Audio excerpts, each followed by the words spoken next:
ওটা মুছে দিলে কেন? আমার এখনো লেখা হয়নি যে। প্রতিদিন লেট করে আসলে এভাবেই মুছিয়ে দেবো, পারলে লিখে নিও। কাজটা তুমি ঠিক করলে না। কোশ্চেনটা যদি টুকতে না পারি স্যার আমাকে বকবে না? স্কুল না মামার বাড়ি পেয়েছিস? যখন খুশি আসবি। স্যার চুপ, একটা দিনও ঠিক মতো স্কুলে আসলো না। বাড়িতে কি করিস কেন? স্যার প্রতিদিন কাজ করে তারপরে আমাকে স্কুলে আসতে হয়। আমার আব্বা নেই তো। তোর আব্বা কোথায় গেছে? আমার আব্বা মারা গেছে। তোর তো একটা বইও নেই, পড়াশোনা কিভাবে করিস? আপনি যেটা বোর্ডে লিখে দিয়ে যান সেই সবটাই আমি খাতায় টুকে নিয়ে রাতে বাড়ি গিয়ে পড়াশোনা করি।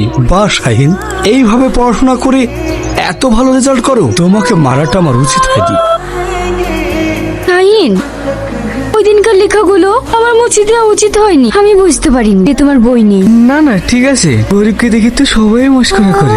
জানো শ্রাবণী, গরিবদের কোনো স্বপ্ন দেখতে নেই। না শাহিন, তোমার স্বপ্ন আর কোনোদিনই ভাঙবে না। ওই দিনকার নোটগুলো আমার কাছে লেখা আছে।